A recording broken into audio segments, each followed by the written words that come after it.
Добар ден од мене. Поздрав на почетокот на уште една нова недела од месец март и недела која што ќе не донесе пролета, но пролета некако ни доаѓа и со малку постудени температури.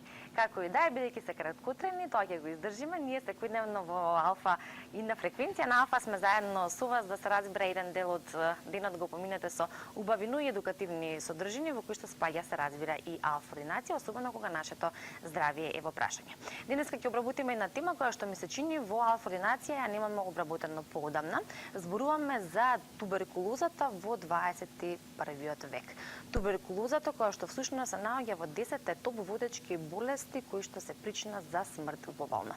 Но оваа тема денеска во алфа-ординација зборувам со доктор Билјана Ќурчик, микробиолог од болницата Аџи-Бадем Сестина. Добар ден за вас, доктор Билјани, добро дојдовте во алфа-ординација. Добро ве најдо. Ќе ги поканиме нашите гледачи доколку имаат прашања на оваа тема која што е навистина така поголема тема, ќе направиме еден опсек на сето она што верувам дека ќе биде важно од самото значење на тоа што представува туберкулозата, каде и како може да се појави, кај кого што е уште многу важно, сите симптоми кои што можат или пак не може да се забележат и акцентот го ставаме на брзата и рана диагностика која што е многу важна во понатамошниот третман.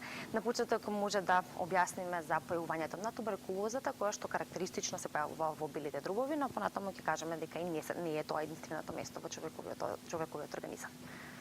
Добар ден пак. Значи, најактуелно е она што и во 21 век зборуваме за туберкулозата, иако постојат докази дека туберкулозата е стара колку што е стари човекот. Значи, најден е со модерните технологии на истражување и во мумиите во Египет, што значи дека и тогаш и сега се уште се губат животи и тоа станува збор да речеме за околу 2 милиона луѓе годишно по туберкулоза, тоа се податоци кои што ги дава Светска здравствена организација, се уште од оваа актуелна болест. Убаво кажавте дека таа спаѓа во првите топ 10 болести кои што предизвикуваат инфекција кој голем број на луѓе, тоа е околу 10 милиони годишно. Значи, ова се податоци кои што се повторуваат од почеток на овој 21 век, од 2000 година до 2016, заради тоа што официјалните податоци за 2017 се уште не се издадени од Светска здравствена организација и создава главоболка на сите фондови кои што се однесуваат за борба против оваа болест.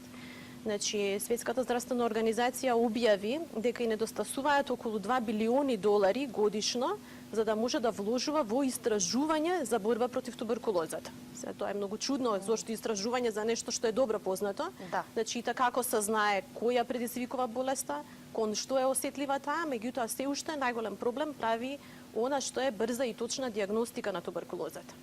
Зашто? Заради тоа што туберкулозата е исклучително заразна болест. Значи, пациент кој што е недиагностициран, а има една активна туберкулоза на белите дробови, е потенцијална опасност за пренесување на туберкулозата кон голем број на луѓе со кои што тој секојдневно доаѓа во контакт. Да речеме, постојат правила за однесување на целиот екипаж во долгите летови во кабините на авионите дури, со брзина на вентилација, токму заради тоа што дури едно патување во авион е висок ризик за добивање од туберкулоза, каде што како патник е пациент кој што нема, односно човек, тој не е пациент за тоа што нема диагностицирано туберкулоза, човек кој што има недиагностицирана туберкулоза.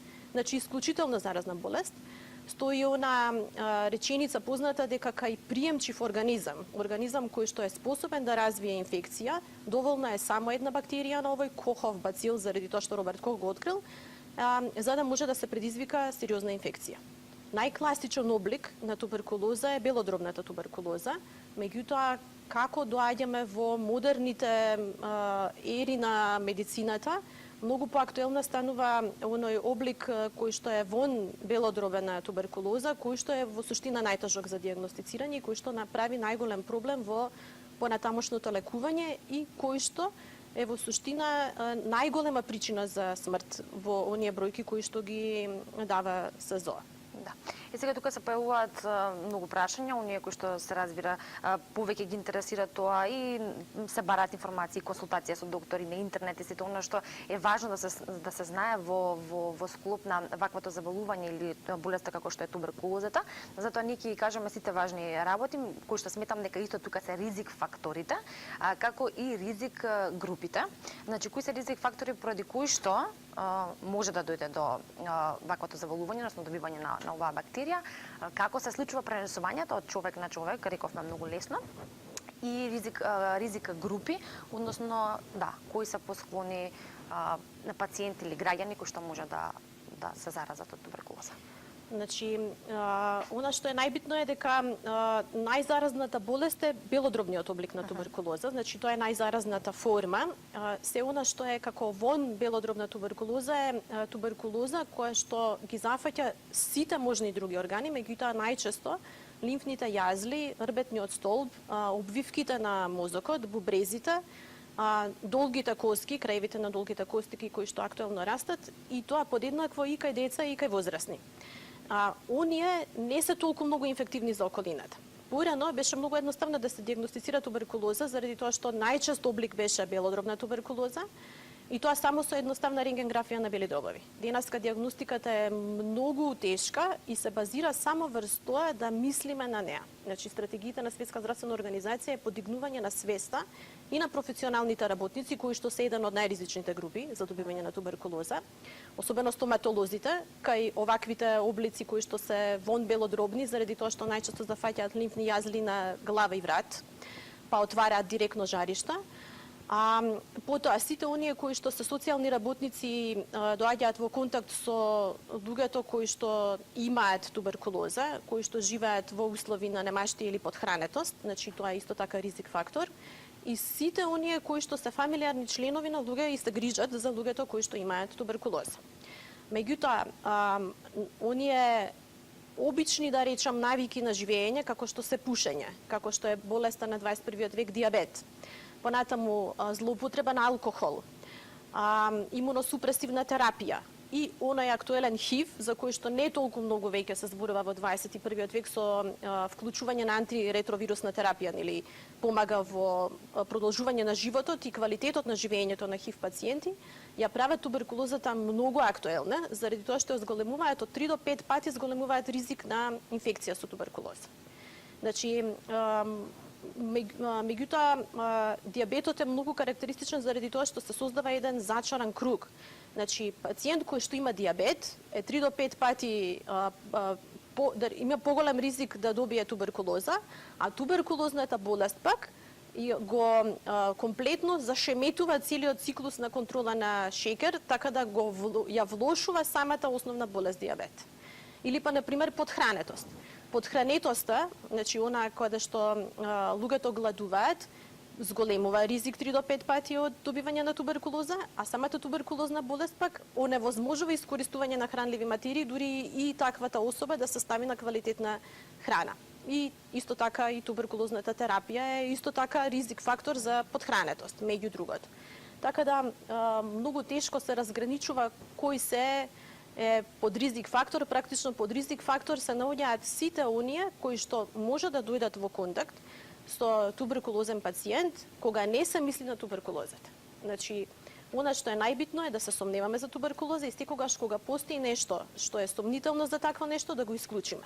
Значи, тоа се главните стратегии во борбата против туберкулоза. Или да се диагностицира и така да се исклучи. Да. За диагнозата со која што ќе зборуваме во продолжение. Оно што исто така е важно е кога веќе туберкулозата се пренесува толку лесно и кај сите постои ризик, можеме да го формулираме прашањето како кој е повеќе склон во однос на тоа колку зависи од самиот имунитет, од имунолошкиот систем, генерално колку е силен, колку е кревок кај луѓето, кај човекот. Во однос на возрастните групи, најризични групи се малите, значи децата кои што се наоѓаат под 5 годишна возраст, иако воопшто не е страно, во земјите кои што имаат највисок степен на пациенти заболени од туберкулоза, да бидат и над 5 годишна возраст, заради тоа што се школски деца и во училиште, во суштина децата доаѓаат највеќе до контакт со било какви инфективни агенси, меѓу другото и туберкулоза. Значи, секаде онаму каде што не постои контрола на туберкулоза, постои ризик од добивање на туберкулоза во рана детска возраст. Возрастните лица кои што имаат дополнително коморбидитети, значи дополнителни заболувања, меѓу другото дијабет и останати, значи заболувања, да не ги набројуваме сега заради тоа што тогаш би можеле да зборуваме цела недела за туберкулозата и за останатите болести кои што го зголемуваат ризикот. Меѓутоа и сите оние кои што се наоѓаат да речеме, условно во полнимунолошки одговор, меѓутоа имаат, заради тоа што имаат дополнително примарни болести, како што е ХИВ, значи ХИВ ја направи, епидемијата на ХИВ ја направи актуелна туберкулозата, која што е резистентна кон нормалните туберкулостатици. Тоа е исто така еден од големите проблеми на борбата на туберкулозата. Значи не само тешката диагностика и не мислење на туберкулоза, туку и третманот на туберкулозата со оние класични или прва линија на туберкулостатици стана многу голем проблем, заради тоа што ХИВ пациентите најчесто заболуваат од соеви на туберкулоза кои што се означени како мултирезистентни. Значи тоа е исто така голем проблем. Меѓутоа, пратење на онаа стратегија која што ја спроведе Светска здравствена организација, која што се зарече дека до 2050 година ќе искорени туберкулозата, е рана и брза и точна диагностика, значи меѓу друго многу битно. Понатаму превенирање на понатамошно ширење на туберкулоза и достапност на правилни туберкулостатици за сите оние кои што имаат детектирано туберкулоза, ја прави успешна борбата против оваа подмукла болест. Да. Би сакала да спомнам и вакцината. Да. Значи, вакцината е откриена во 1921 година и ние спаѓаме во земја која што се уште има задолжително во календарот на вакцинација БСЖ вакцина, значи тоа е она вакцина која што ја добива новороденото пред да излезе од родилиштето. Претходно беше прва вакцина во животот, сега хепатит Б е прва, сега е оваа втора, значи пред да излезе од родилиштето. Таа значи, не се покажа како успешна од превенција на класичниот тип на туберкулоза, туку меѓу другото, таа може би превенира од најтежок облик на туберкулоза, меѓутоа никако не превенира од оние атипични форми на туберкулоза кои што ја прават детекцијата и диагностицирањето толку многу тешко и комплицирано. Симптомите е добро да ги споменеме и во оној класичен облик, како што рековме, на туберкулозата која што се појавува во белите дробови, но и вон белите дробови. Кој што е симптоматски, нели го споменавме. Широките народни маси, значи секој обичен човек знае, она класично долготрајно кашлање, губење на телесна тежина, слабост, неухранетост, па дури и појава на крв во искашлокот е оној класичен симптом кој што е опишан и во литературата, да, во еден куп поеми, во еден куп романи, во различни земји ни светот, особено оние руските, нели, класични новели. Меѓутоа денеска не оди во таков типичен облик. Понекогаш се симптомите толку многу збунувачки, што затоа пак би повторила и би апелирала да мора да се мисли на туберкулозата и при секое сомневање. Значи, кога постои некаква инфекција, а не може со класичен начин да се стигне до инфекцијата, пациентот дефинитивно да се прати на испитување за туберкулоза, за или да се диагностицира или да се исклучи, за да се оди во сосема поинаков правец. Понекогаш вистинската диагностика се постигнува откако пациентот ќе дојде во операциона сала, па ќе му се земе дел од лимфната жлезда која што е зафатена или дел од орган кој што во зависност од зафатеноста на органот ќе си пројави собствени симптоми, или ако е бубрек, тогаш има такви проблеми, ако е дел од мозочна обвивка, значи ако е обвивка на мозокот, тогаш нели мора да се земе за испитување ликвори, така натаму, во зависност од зафатеност на органот, или коска, или така натаму, па во самиот оперативен материјал да се направи испитување за да може да се дојде до крајна диагностика. Така да симптоматологијата е многу различна. Бидејќи секој орган во телото може да биде зафатен, но тоа ќе зависи од симптомите. Класичната диагностика на туберкулоза е во суштина многу тешка и макотрпна заради тоа што трае долго време. Значи е точна, меѓутоа трае многу долго време. Но за да крајниот резултат со било каков начин на испитување и анализа биде точен, најбитно е да се избере вистинскиот примерок. Зашто ако зафатат бубрегот, а ние добиеме спутум или искашлок од пациентот, тогаш не сме направиле вистинската диагностика. Значи мора да биде испратен вистинскиот примерок за да може резултатот да биде корисен и за пациентот и за докторот кој што се грижи за пациентот, па и за целата средина во која што живее. Да. болниот. Рековме дека она што е важно е да се има на ум, при тоа тука верувам дека и едукацијата и информираноста е многу важна, да се има на ум и симптомите, но и генерално за тоа колку е застапена, како што е впрочем и нашата денешна тема туберкулозата во 21 век, и дека брзата и рана диагностика е клучна во понатамошниот третман. Тоа е следната точка на која што ќе зборуваме во продолжение. Рековте дека конвенционалната диагностика, односно процедура при која што се случува диагностицирањето, може да трае и скоро 2 месеци, но она што е ново како најнова метода, а го има во вашата болница, во Аџибаден Систина, е и новиот метод на диагностицирање за кој што ќе позборуваме во продолжение. Да, во нашата болница значи стигна еден апарат кој што уште од бордот на Светска здравствена организација е исклучиво потенциран за иницијално диагностицирање на туберкулоза од 2015 година, а тоа е GeneXpert кој што може да детектира во било кој примерок на пациент, значи дури и примероци кои што се несоодветни за детекција на туберкулоза со други методи, бидејќи се со примеси на крв, со примеси на пример на жолчка, на желудачна содржина и така натаму, и поради тоа не се соодветни за диагноза, бидејќи овој пак прави тестот да биде неадекватен. Во апаратот кој што го имаме ние, поради целата процедура, е овозможена диагностика, значи во било кој примерок, кој што треба да е соодветно избран, меѓу другото и во полна крв, било земено од деца, било земено од возрастни и стари луѓе. Значи независно, она што е најбитно е дека го дава резултатот во рамките од 2 часа, многу едноставен за употреба, значи секој пациент има посебен, за секој примерок за пациент се користи посебен кертридж кој што во најобични услови во лабораторија се аплицира во самиот тест, се става во апаратот и апаратот си ги прави сите контроли за 2 часа, значи во рамките на 24 сата, бидејќи треба понатаму да се направи правилна интерпретација на резултатот. Значи докторот кој што би иницирал испитување за туберкулоза би добил резултат во рамките од 24 сата, што е многу битно, заради тоа што рековме секој одложување на резултат прави ризик кон околината и пренесување на туберкулоза на останати здрави луѓе.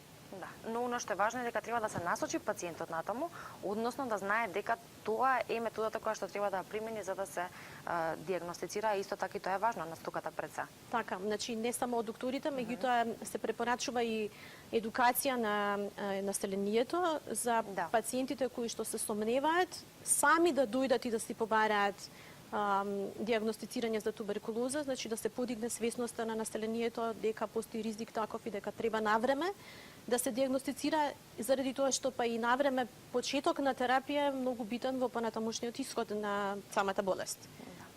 Спомнавте дека ова, како рековме, експерт платформа е многу добра за брза и рана диагностика, е погодна и точна, да, што е исто важно, меѓу најважните, и за возрастни и за деца, но прашањето ќе ми е дали постојат некакви ограничувања и кога самиот пациент треба да дојде на преглед, што е потребно пред и по тоа, односно при вршењето на таа диагноза. Дали е потребно некаква подготовка и по самото не е потребна, меѓутоа треба нели да се поразговара со пациентот, да се види од каде потекнува болеста, дали во околината има такво нешто, кој го испратил, дали е на сопствена иницијатива тука, да се направат евентуално некои дополнителни испитувања за да се види кој се од органите би можел да биде зафатен, или дали постои воопшто индикација за да се направи тестирање за оваа болест, каков примерок треба да се земе, тоа е она што рековме дека е најбитно. Дали овој примерок ќе може пациентот да го достави сам, да речеме урина или искашлок, или па мора да оди на доктор специјалист по хирургија или било која друга специјалност, за да му се земе соодветен примерок, за да може да се направи тестирањето како што треба. Пациентите може да се јават во секое време во лабораторијата да добијат информации во однос на ова испитување, ограничување, значи единствена, да речам, како мана, меѓутоа не е мана заради тоа што јасно е зашто се користи апаратот. Негативна страна на апаратот е дека тој детектира и живи клетки на микобактериум туберкулозис, меѓутоа и оние кои што се умрени и неактивно се детектираат. Значи, тој многу јасно се посочува Светска здравствена организација, тој служи за иницијална диагноза на туберкулоза, меѓутоа не може да се користи за понатамошно пратење на успешност на терапија на туберкулозата.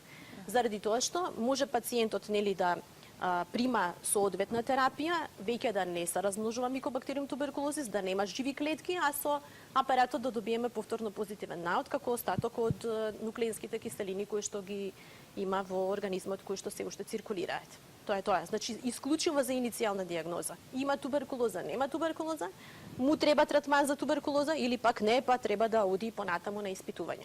Да, пред да позборуваме за понатамошните испитувања кои што веројатно се прават во нели други болници, односно она што се случува кај вас во однос на денешната тема, односно диагностицирањето на туберкулозата е токму оваа експерт платформа, но прашањето кое што сакав да го поставам е во однос на доколку не може да се направи после испитување, односно како ќе се почне да се прима веќе терапијата, како тогаш се следи успешноста на терапијата? Тоа не е во наш домен. Значи, секој пациент кој што ќе добие позитивен наод за туберкулоза, понатаму според законските легислативи се пријавува и се трансферира во Институтот за физиологија, се префрла на колегите кои што се специјалисти во дадената област и понатаму третманот започнува таму. Значи, пациентот веќе е во рацете на овие колеги наши кои што имаат искуство во тоа, па понатаму пратењето на успешноста на терапијата е во нивната област. Меѓутоа да потенцирам дека истовремено со тестирањето дали пациентот има туберкулоза, значи кога се детектира,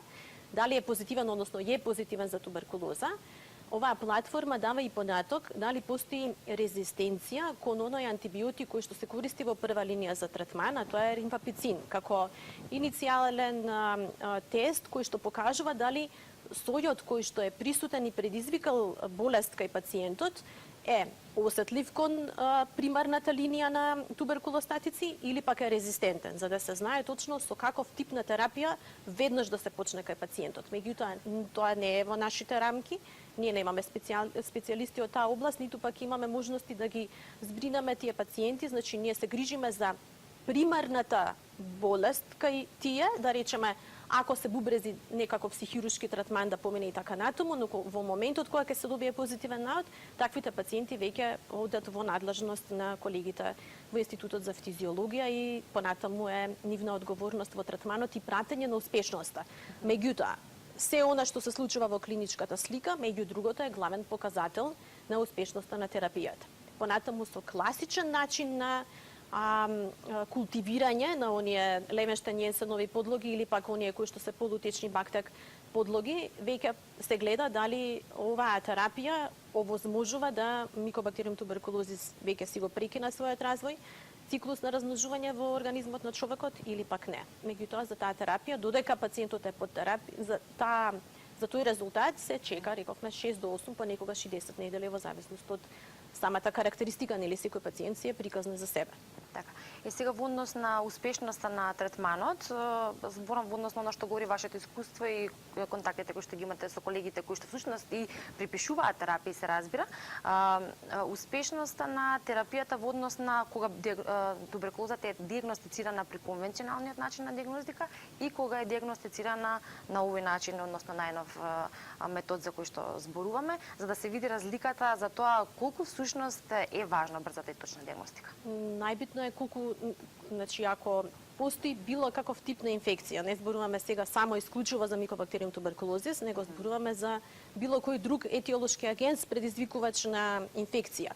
Колку побрзо ќе го откриеме, значи колку побрзо ќе откриеме за што станува збор и колку побрзо на пациентот ќе му се препише соодветна терапија, толку уствари е поголема шансата на излекување на болеста. Туберкулозата е исклучиво излекувачка болест, значи е нешто што може да се истретира и маса на пациенти кои што се откриваат во една година, а кои што се излекувани, податоците на Светска здравствена организација, оние бројки кои што ги кажува, вика од 2005 година до 2015 50 милиони луѓе биле успешно истретирани од туберкулоза, со рано откривање и со брзо давање на терапија. Така да, ако станува збор за нешто што ќе го добиете денеска или ќе го добиете за 8 недели, практично вие сте во предност цели 8 недели на соодветна терапија за да се појави позитивен исход од терапијата. Ќе се задржиме уште малку на експерт платформата, која што, како што вие кажавте, Светската здравствена организација исклучиво ја препорачува за дијагноза на туберкулозата, но ми се чини дека во нашиот претходен разговор при договарање за денешното ваше гостување ми споменавте дека покрај за туберкулозата се користи и за дијагностицирање на другите болести како што е ХИВ, ХПВ, Да, хепатит Б, хепатит С и има и други, меѓутоа станува збор за овие, да речем, сериозни заболувања, каде што брзата и точна дијагностика е многу битна, така да и како има вредност овој начин на дијагностицирање, за да може да се овозможи понатамошен успешен третман. За разлика од микобактериум туберкулозис, некои од овие што ги спомнавме како што е хепатит С и ХИВ, меѓу другото, овозможуваат и успешно пратење на терапијата кај пациенти кои што се по терапија заради хепатит С и ХИВ, меѓутоа за нив би зборувале во некоја друга прилика. Така да.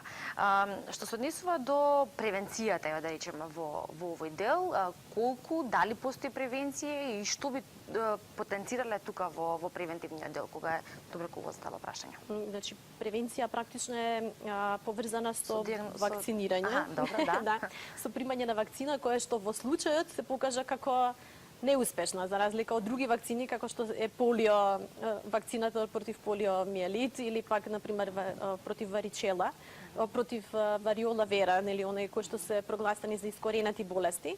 Некако со туберкулозата нема многу голем успех, меѓутоа не би зборувале сега ни за вакцините, нели, зависи од самиот тип на болест, ќе зависи и овој тип на превенција. Превенцијата во секој случај би била да се живее еден здрав живот кој што е врзан со нормални физички активности, со превенирање од оние иницијални болести како што ви кажав, дијабет, од подхранетост, хигиенски начин на живење, едукација на населението и подигнување на свесноста дефинитивно за да се научи населението и сите здравствени работници дека станува збор за една превентивна болест која што се лекува само со добра стратегија. Што вели процентот на пациенти кои што доаѓаат конкретно за дијагностицирање на туберкулозата и користење на оваа експерт платформа до сега во џбрн система? Ме прашувате за бројки или? Да, за информираноста, да знаат дека всушност пациентите кои што доаѓаат кај нас се најчесто упатени, значи веќе биле на разговор со доктор специјалист во одредена област каде што имаат мака пациентите и веќе се информирани за апаратот и они реално само прашуваат имате ли тестови за анализа, ние им велиме да, знаат веќе и со колку време би го добиле резултатот, така да нив ги интересира само резултатот. Да, значи тоа е она и веднаш што резултатот трчаат кај се враќаат назад кај нивниот матичен доктор или специјалист хирург кој што ги упатил за да соопштат за да може да добијат понатамошен соодветен третман најбрзо што може. Така да ретко се случува да пациент се јави и неинформирано само иницијативно побара испитување за туберкулоза. Најчесто се тоа пациенти кои што веќе биле на разговор и веќе се информирани дека треба да се испитат за туберкулоза или пак членови на семејство каде што еден член на семејството веќе има туберкулоза, па сакаат поради висока свесност да се проверат и самите себе си. Значи и такви случаи има. За да знаат дали тие треба да добијат третман или не.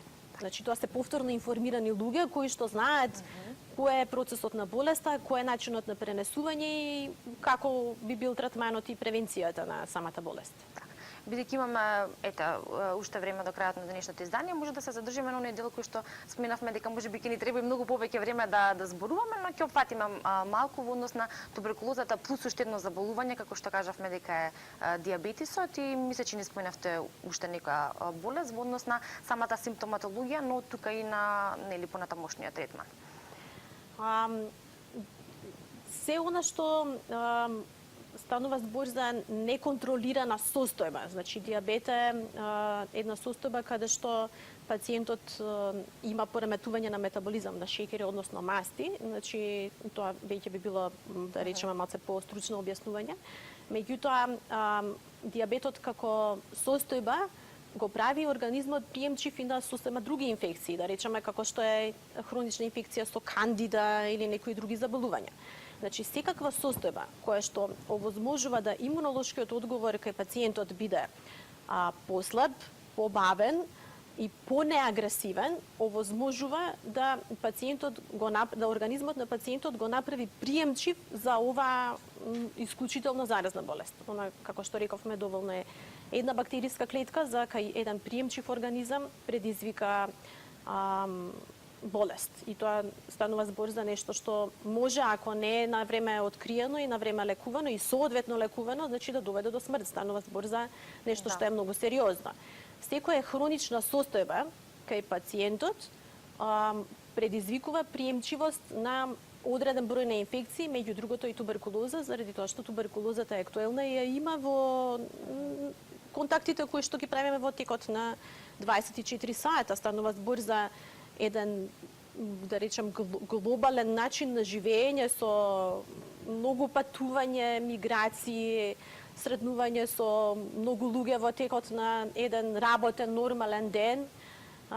Така да можноста за контакти и можноста за епидемии е многу поголем него ли порано. Кога луѓето патувале побавно, кога не патувале толку масовно, кога биле позатворени и така натаму. Значи, она што е најбитно е да бидеме само поинформирани. Не можеме да се скриеме, меѓутоа нели она што го знаеме практично не може да не убие заради тоа што ќе се спремиме со имаме оружје.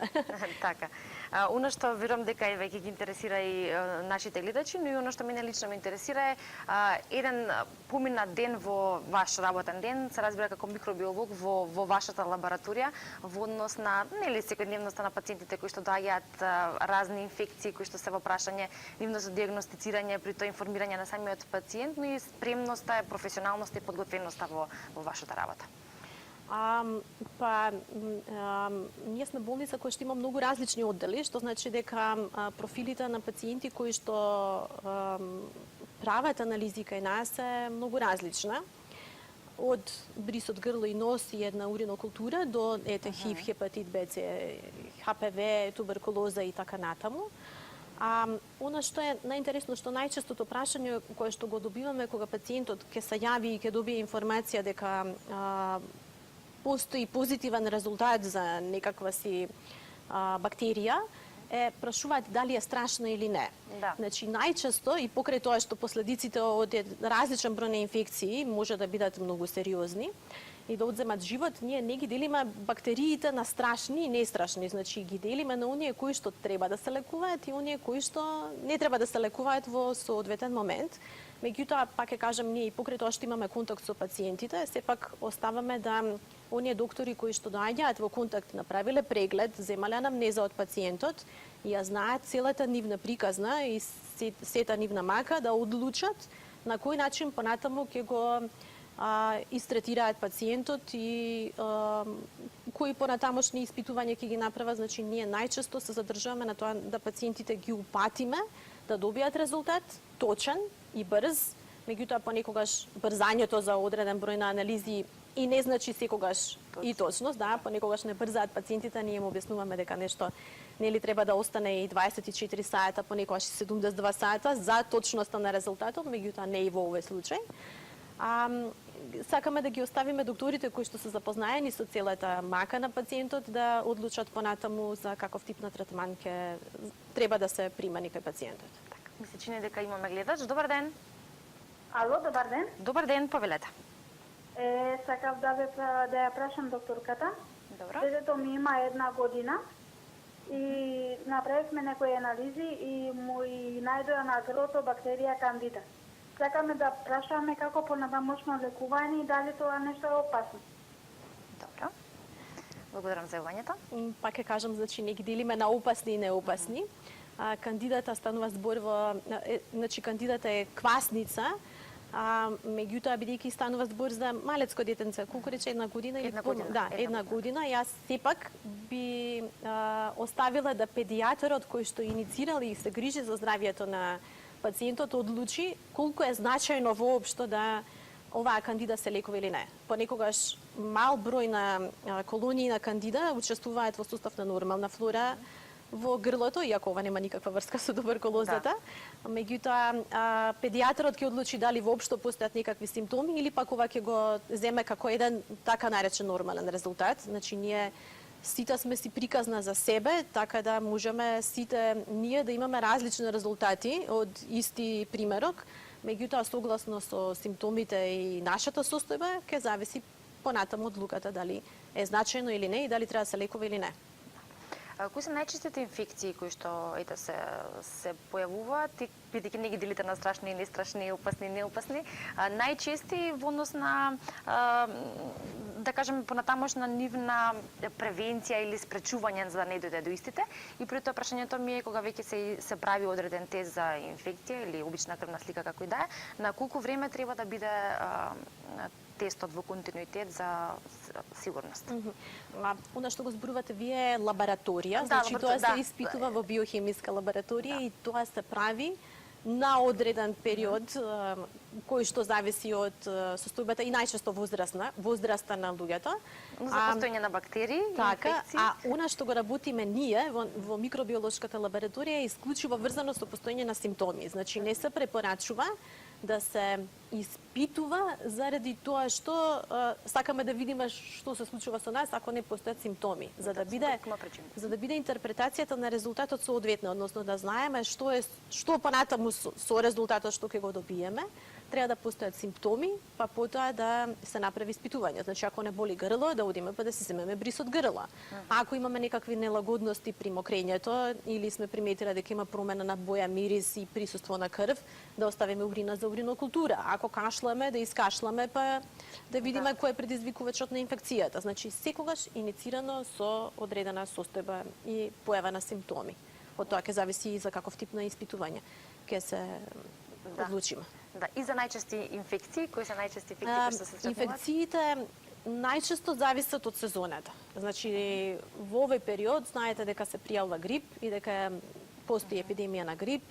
Кога станува збор за топло влажно време, тогаш најчесто се оние атипични пневмонии, меѓутоа ако глобално гледаме на сите возрасти и на целата една година, значи на сите денови во годината, најчести инфекции се вирусните инфекции кои што предизвикуваат или респираторни инфекции или гастроинтестинални, значи предизвикуваат симптоми во дишните патишта и предизвикуваат симптоми во органите за варење. Значи тоа се најчестите инфекции. Да, она што го знаеме како општа култура или да речеме општо знаење е дека спречувањето од одредени инфекции се разбира хигиената која што треба да биде на високо ниво, добриот имунитет за кој што исто така зборувавме.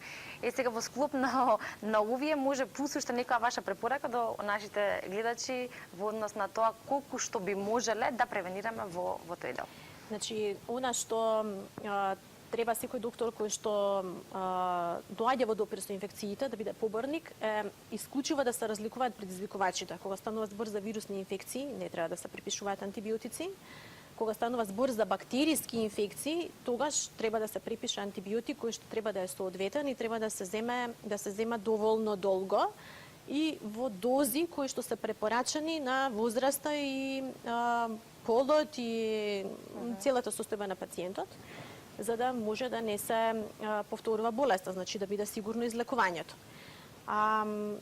Пошто неколку пати ја спомнав Светска здравствена организација, значи они меѓу другото имаат, односно ние сите имаме мака со мултирезистентни соеви токму заради злоупотреба на антибиотици. Значи антибиотиците се даваат исклучиво само тогаш кога треба и кога знаеме дека ќе помогнат на инфекциите, заради тоа што во денешно време на 21 век, освен што постојат овакви болести и инфекции кои што се актуелни од кога постои човекот, постојат и нови инфекции, меѓутоа постои и да речеме еден актуелен начин на примена на персонализирана медицина, а тоа е испитување на комплетната нормална флора и учеството на нормалната флора во комплетното здравје на човекот. Значи, денешните испитувања велат дека 90% од бактерии, од клетките кои што ги носиме заедно со нас додека се движиме, е во суштина нормалната флора. Само 10% се човечки клетки, што исто така е многу актуелно. Да. И кога почнаа со докази беше онака као вау, големо вау во медицината, и дека она што си го носиме како нормална флора во цревата е еден комплетен орган кој што е странски орган, значи не е дел од нашиот организам, а пак е тука и си го носиме со нас, и дека е една биохемиска лабораторија и дека има многу повеќе функции од еден црн дроб кој што знаеме дека е лабораторијата на човекот. Значи, чувањето на нормалната флора во нашиот организам, меѓу другото, овозможува превенција на еден куп инфекции, заради тоа што тие произведуваат сигнали, материи кои што го прават зрел имунолошкиот одговор и им помага да се одбраниме од еден куп инфекции. Значи, постојаното земање на антибиотици и контрола на употреба на антибиотици на глобално ниво е исто така превенција на вакви сериозни инфекции. Да. За одржувањето на нормалната микрофлора ќе збориме во некоја следна емисија, која што верувам дека ќе биде интересна тема. Кон крајот ми се чини дека имаме уште еден гледач, ќе го вклучиме па ќе се одјавиме. Добар ден. Дали се слушаме? Добар ден. Добар ден. Добар ден, повелете.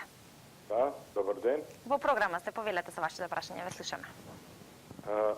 Ве поздравим вашата емисија. Благодарам. Во поздравим докторката. Благодарам. Повелете. Сакам да знам оваа туберкулоза што може да произведу. Како? Што може да предизвикува? Како може човек да знае дека има туберкулоза? Да, вие очигледно дека сте се вклучиле подоцна во емисијата, бидејќи зборувавме и за симптомите и за ризик факторите. Не би сакала да останеме должни на гледачот, но исто така не би сакала да го повторуваме истото. Доколку е можно, доктор Билјана, само во една-две реченици за диагностиката, но и за препознавањето на туберкулоза. Значи, може да се направи скрининг без да постои симптом, исто така за туберкулоза, особено за луѓе кои што доаѓаат во контакт, меѓутоа немаат никакви симптоми, а што се може, рековме дека зависи од зафатеноста на органот кој што е заболен од туберкулоза, така да симптомите се најшироки. Од многу тешки инфекции до оние кои што се латентни, па као само тлеат, она као има болест, а нема болест, реално, а на крај излегува дека е туберкулоза, така да убаво е да било кој што се сомнева дека може да има туберкулоза, поиде и си поразговара со својот матичен доктор и понатаму да одлучат заедно дали има потреба да се провери или не, а ние стоиме на располагање. Значи, така би одговорила на ова прашање. Но и така би завршиле денешната емисија. Јас тука ќе ви се заблагодарам за вашето гостување, што бевте со мене во Ординација и со нашите гледачи. Зборувавме за туберкулозата во 21 век. Дадовме до важност, си ставивме на маса одредени работи и информации кои што треба нашите гледачи да ги знаат. Јас верувам дека во следна прилика ќе обработиме и друга тема, но меѓу другото која што во текот на разговорот споменавме дека постојат уште некои работи кои што треба да се кажат, а е добро да се знаат. Затоа сме и ние тука. Ви посакувам пријатен работен ден и се гледаме во следна прилика со вас. И на нас исто благодарам.